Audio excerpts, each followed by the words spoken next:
Imagine you are floating in the middle of the ocean. The water is warm, the sun is shining, but then you look down. Beneath your feet, the blue fades into a deep, endless black. You can't see the bottom, but something down there can see you. We like to pretend we rule this planet, but legends from around the world say the same thing. Monsters live in the depths. From ancient myths to modern internet forums, the fear of sea creatures never fades. Today, we are diving into the abyss to find 6 mythical giants that make the great white shark look like a goldfish. By the end of this video, you won't just be afraid of the water, you'll be afraid of the things hiding in it. Especially the final creature, a monster so large it defies biology itself. Creature number 1, the Umibōzu, Japan. Let's start in Japan, where a calm sea doesn't mean safety, it means doom. The Umibōzu appears when the ocean is eerily calm, just before the waves begin to surge. It's a massive, smooth black shadow that breaks the surface, resembling the head of a monk. But don't let the monk description fool you. This isn't a spiritual experience, it's a death sentence. The creature is described as towering dozens of feet high, sometimes looming over entire ships up to 100 feet tall.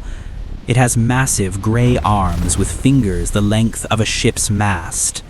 According to legend, the Umibōzu strikes down ships with a single blow and drags the screaming crew down into the deep. Some say these are the vengeful spirits of drowned monks whose lives ended unjustly. In 1834, a trading ship vanished after the captain reportedly said, "The sea is too quiet." Locals knew exactly what happened. If the storm suddenly stops, don't celebrate. The Umibōzu is looking at you.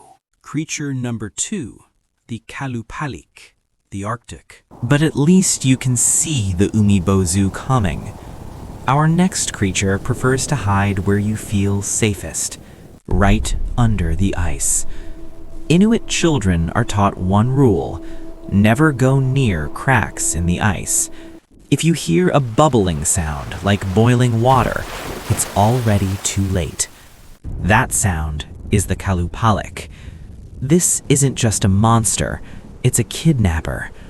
The Qalupalik resembles a woman with green wrinkled skin and long claws. Her hair is tangled by salt. She wears a traditional parka with a large pouch on the back, a pouch meant for carrying babies. But she's not protecting them, she's stealing them. She approaches slowly from under the ice, making that low, humming, bubbling sound. Some survivors claim they felt the ice turn warm beneath their boots, as if something massive was breathing right underneath them. When she strikes, she drags children into the freezing water and stuffs them into her pouch. She doesn't kill them quickly. She takes them to her underwater lair and keeps them there, draining their life force slowly while rocking them back and forth. Creature number 3, the Alaska or Lusca, the Bahamas. So we have the open ocean and the frozen sea. But surely a nice tropical vacation is safe. Not if you're in the Bahamas. Off the coast of Andros, there are deep vertical caves called blue holes that drop hundreds of feet into the darkness. Locals believe these are the home of a hybrid nightmare known as the Alaska. This creature is a biological impossibility. It's described as part shark, part octopus. It has the torso of a shark with a mouth full of razor-sharp teeth. But instead of a tail, it has the massive tentacles of a giant squid. And it is big. Local tales say the Alaska can grow up to 67 feet long. That's the length of a school bus. Fishermen have reported boats being yanked underwater by a single massive tentacle without warning. It strikes fast and vanishes back into the caves.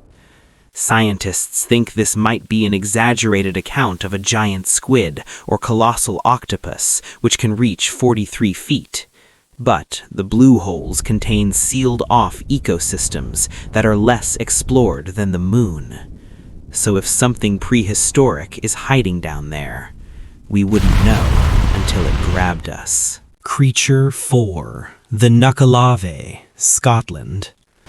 While the Alaska stays in its cave, our next monster actively hates everything on land. And it's arguably the most disgusting creature on this list. We're going to the Orkney Islands in Scotland to meet the Nuckelavee. This is a sea demon that hates fresh water, but loves making humans miserable. Imagine a horse. Now imagine a man's torso is fused directly into the horse's back, like a rider that can never get off. The human part has long arms that drag on the ground and a massive head that wobbles on a weak neck. And here's the kicker. It has no skin. The Nuckelavee is a walking anatomy chart. You can see the yellow veins pulsating with black blood and the raw muscles flexing as it moves. Its breath is toxic vapor that wilts crops and causes plagues. In 1722, the islanders started burning seaweed to make soda ash.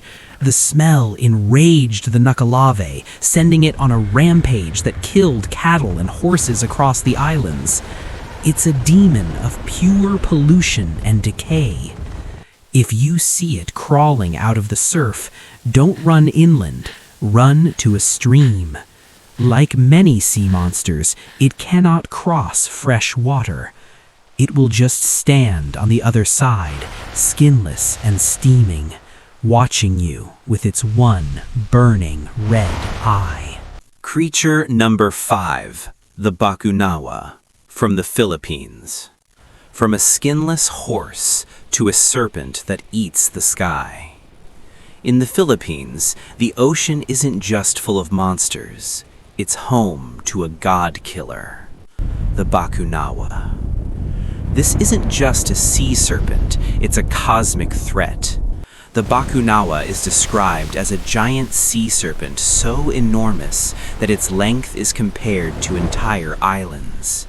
Its mouth is said to be the size of a lake.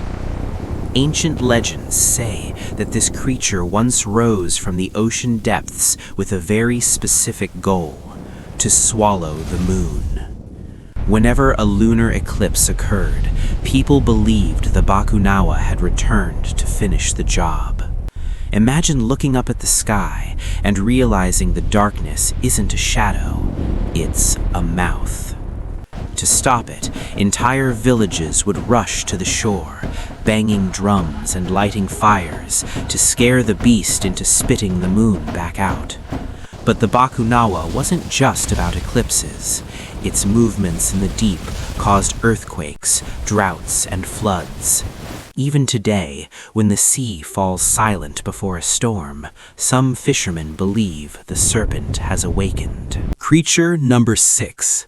El Gran Maja, the Internet. But that's mythology. That's ancient history. Surely we don't believe in giant sea monsters anymore. Well, the Internet does. And this final creature is the reason why. In 1563, a Spanish sailor named Diego Alejandro claimed to see a beast with a mouth the size of a lifeboat. He said its body disappeared into the fog, so long he couldn't see the end of it. This fragment of history has mutated into the modern digital legend of El Gran Maja.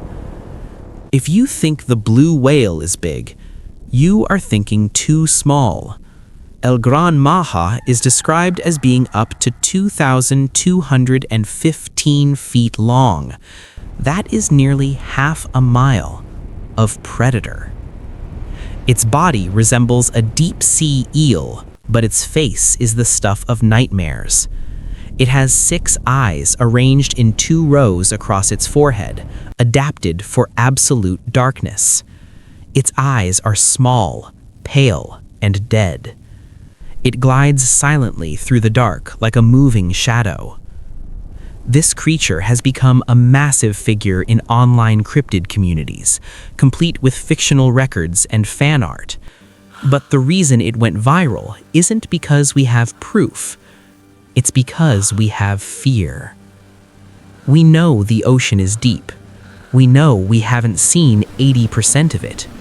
And the idea that something this massive could be gliding silently beneath a cruise ship, watching with 6 pale eyes, is a horror story that writes itself.